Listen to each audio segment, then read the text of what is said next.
Hi friends, உங்க எல்லாருக்கும் என்னுடைய அன்பான வணக்கம். இது ஷர்மிளா பிராங்கோவின் என்னை ஆள வந்த அரக்கனே நாவல் பகுதி 2. வாசிப்பது ஷர்மிளா பிராங்கோ. வாங்க ஃப்ரெண்ட்ஸ், தொடர்ந்து கதையை கேட்கலாம்.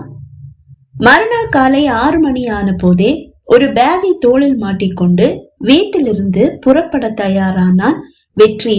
செய்தித்தாளை புரட்டி கொண்டிருந்த அப்பா, வெற்றி, காலங்காத்தால எங்க கிளம்பிட்ட என்று கேட்க, அப்பா, மாமா வேலை வேலைன்னு சொல்லி உயிரை எடுக்கிறாருப்பா. மும்பைல என்னுடைய ஒரு ஃப்ரெண்ட் இருக்கான். அவன் எனக்கு ஏதாவது வேலை வாங்கி கொடுக்கறேன்னு சொல்லி இருந்தான்ப்பா. அவனை போய் பாக்கலான்னு நினைக்கிறேன். அதுக்கு இந்த காலங்காத்தால கிளம்புனா எப்படி? மும்பை ட்ரெயின் எத்தனை மணிக்கு? ட்ரெயின் சாயந்தரம் தான். ஆனா அதுக்கு முன்னாடி இங்கே ஒரு கம்பெனில ஒரு இன்டர்வியூ இருக்கு. அந்த இன்டர்வியூ முடிஞ்சிட்டு நான் பாம்பே போலான்னு நினைக்கிறேன். சமையல் அறையிலிருந்து டீயோடு வெளிப்பட்ட அம்மா, டீ கூட குடிக்காம கிளம்பிட்ட? டீயை கொண்டு வந்து அவனிடம் கொடுக்க அதை வாங்கி மெல்ல பருகியவன், நான் தான் நேத்துக்கே சொல்லி இருந்தேன்லம்மா, காலையிலேயே கிளம்பிடுவேன்னு சொன்னேன். அதுக்கு இப்படியா? சரி, இன்டர்வியூ எத்தனை மணிக்கு? இந்த காலங்காத்தால ஏன் கிளம்புற? அப்ப இன்டர்வியூ காலையில 7 மணிக்கே ஆரம்பமாகுதுப்பா. ஹோட்டல் சக்தியில நடக்குதுப்பா. ஓ அப்படியா? அப்ப சரி, நீ சீக்கிரமா கிளம்பு. டிஃபன் சாப்பிடாம போறியப்பா? போற வழியில முடிச்சுக்கிறேம்மா. டீ பருகி முடித்த கிளாஸை அம்மாவிடம் கொடுத்தவன், வேலையோட திரும்பி வரணும்னு கடவுளை வேண்டிக்கம்மா. உனக்கு வேலை கண்டிப்பா கிடைக்கும்பா. என்னோட ஆசி, அப்பாவோட ஆசி எல்லாம் உனக்கு இருக்கு. ஆமாப்பா, உனக்கு கண்டிப்பா வேலை கிடைக்கும். உனக்கு வேலை கிடைக்கலன்னா மட்டும் நம்ம தலைவர்கிட்ட சொல்லி உனக்கு ஏதாவது வேலை வாங்கி கொடுக்க சொல்றேன். கட்சிக்காக உழைச்சு மட்டும்தான் பழக்கம். அது வேணும் இது வேணும்னு சொல்லி இன்னைக்கு வரைக்கும் போய் கேட்டதில்ல. அதனால கொஞ்சம் கூச்சமா இருக்கு. அப்பா, எனக்கு உங்களை பத்தி தெரியாதா? ஆனாலும் என்னோட தங்கச்சி பொண்ணு இந்த வீட்டு மருமகளா வர அந்த வேலை தான் தடையா இருக்கும்னா நான் கூச்சத்தை விட்டு தலைவர்கிட்ட உனக்கு ஒரு வேலை வாங்கி கொடுக்க சொல்லிடுவேன்பா. அதுக்கெல்லாம் அவசியம் வராதுப்பா. என் ஃப்ரெண்ட் எனக்கு வேலை வாங்கி கொடுக்கறதா சொல்லிட்டான். முன்னாடியே சொல்லிட்டான்.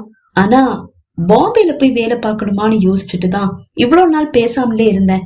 ஆனா மாமா விட்ட பாடில்ல. நம்ம மில்லுல வர்ற வருமானமே போதும்பா. நல்லபடியா ஒரு குடும்பத்தை நடத்தலாம். ஆனா ஏன்னு தெரியல, மாமா ஒரு வேலை வேணும்னு சொல்றாரு. நீ வேற எப்ப என்ன பார்த்தாலும் இந்த மாவு மில்ல வச்சுக்கிட்டு உங்களால கௌரவமா வாழ முடியுதா, நல்ல வசதியா வாழ முடியுதான்னு கேட்டு கிண்டல் பண்ணிட்டே இருப்பாரு. இந்த லட்சணத்துக்கு அவருடைய பொண்ணை கொடுப்பாரா? மாமா அப்படி கிண்டல் பண்ணும்போது, இந்த மாவு மில்ல வச்சுக்கிட்டுதான் நீங்க கேட்ட வரதட்சணை கொடுத்து என் தங்கச்சி உங்களுக்கு கொடுத்தேன்னு சொல்லி முகத்துல அடிச்ச மாதிரி பதில் சொல்ல வேண்டியது தானேப்பா. சொல்லிடலாம்ப்பா. ஆனா பொண்ணை கொடுத்திருக்கோமே, அதனால நாம கொஞ்சம் அடங்கிதான் போகணும். வேற வழி இல்ல. சரிப்பா, நேரம் ஆகுது, நான் கிளம்புறேன். வெற்றி கையசைத்து விட்டு சென்றான். 2 வாரங்கள் அலைந்து திரிந்து கடைசியில் அவனுக்கு ஒரு வேலையும் மும்பையில் கிடைத்துவிட அதை கார்த்திகாவிடம் சொல்லலாம் என்று அழைத்தால் சுவிட்ச் ஆஃப் என்ற பதில் வருகிறது. என்னாச்சு இவளுக்கு? 2 நாளா நான் போன் பண்றேன், செல் சுவிட்ச் ஆஃப்லயே இருக்கே. யோசனையோடு தன் அப்பா அம்மாவை அழைத்து வேலை கிடைத்த விஷயத்தை அவர்களிடம் மட்டும் கூறிவிட்டு சென்னைக்கும் கிளம்பி விட்டான். வீடு வந்து சேர்ந்தவன் வீடு மயான அமைதியில் கிடப்பதை கண்டு பயந்தே போனான்.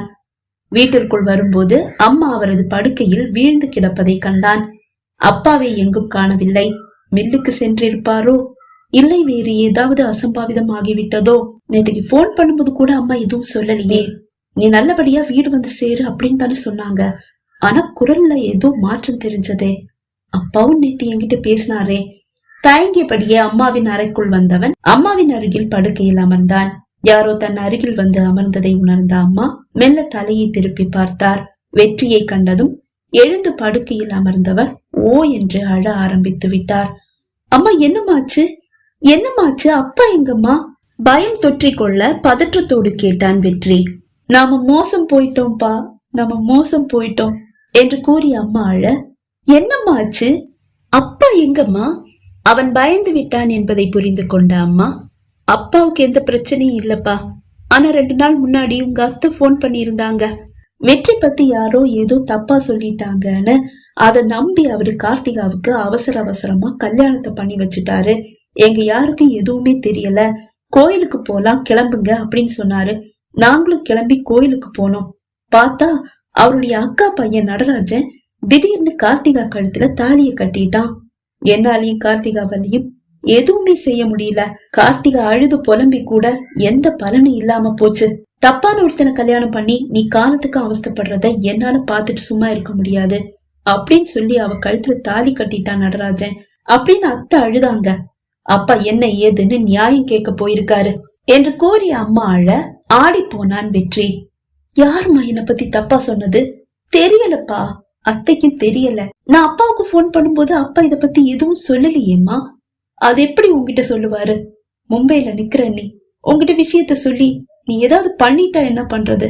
அதனாலதான் வீடு வந்து சேர்ந்ததுக்கு அப்புறமா சொல்லலான்னு நானும் அப்பாவும் பேசாம இருந்துட்டோம். அப்பா எப்ப வருவாரு? இப்ப வந்துடுவாரு. ரயில்வே ஸ்டேஷன் வந்துட்டதா கொஞ்சம் முன்னாடிதான் போன் பண்ணி சொன்னாரு. நீ வந்துட்டியான்னு கேட்டாரு. இல்லன்னு சொன்னேன். அப்போதுதான் லதா என்று அழைத்தபடி அப்பா வீட்டிற்குள் வந்தார். இருவரும் பதறி அடித்துக் கொண்டு ஹாலுக்கு வந்தனர். அப்பா, மாமா என்ன சொன்னாரு? கார்த்திகாவை பாத்தீங்களா? அவ என்ன சொன்னா? அவளை கையோட கூட்டிட்டு வந்திருக்கலாமேப்பா. அவசரப்படாத வெற்றி, நீ முதல்ல உட்காரு என்று கூறிய அப்பா ஒரு இருக்கையில் அமர்ந்தார். அம்மா ஃபேனை ஆன் செய்துவிட்டு அப்பாவின் அருகில் வந்து அமர்ந்தார். என்னங்க ஆச்சு? நம்ம வெற்றி பத்தி யாரு தப்பா சொன்னாங்களாம்? யாரு தப்பா சொன்னாங்க, என்ன ஏது எதுவும் தெரியல.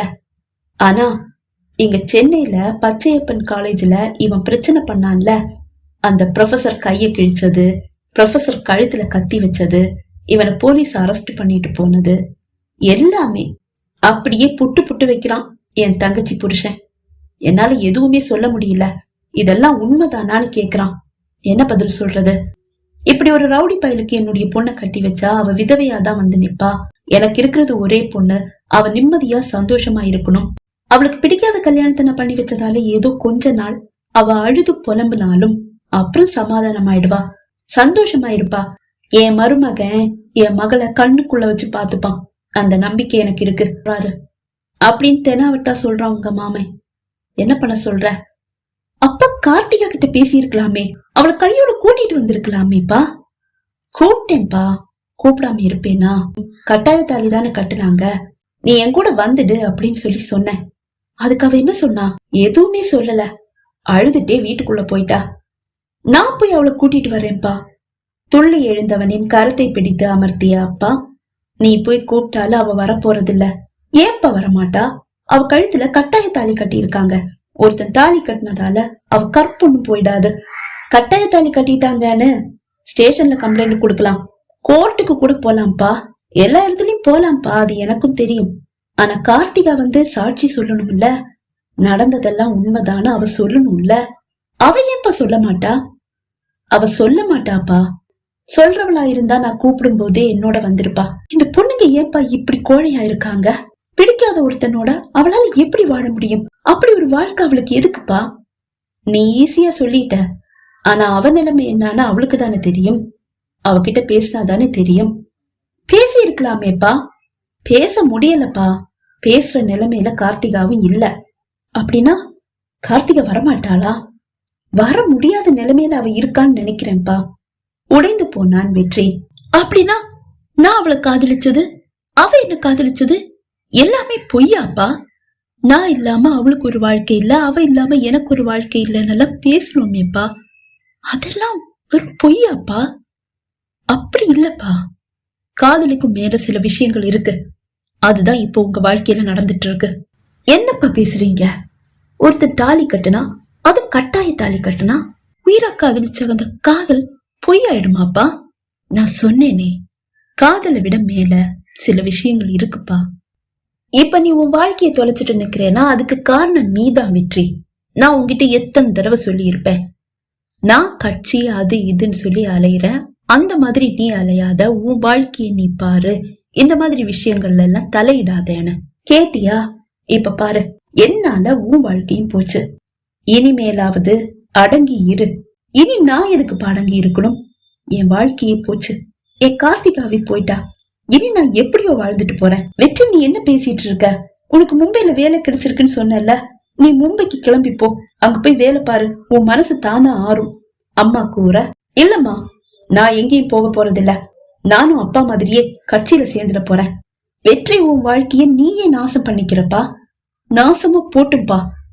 இனி நான் வாழ்ந்தா என்ன, செத்தா என்ன? இப்பவே போய் கட்சியில சேர்ந்துட போறேன்.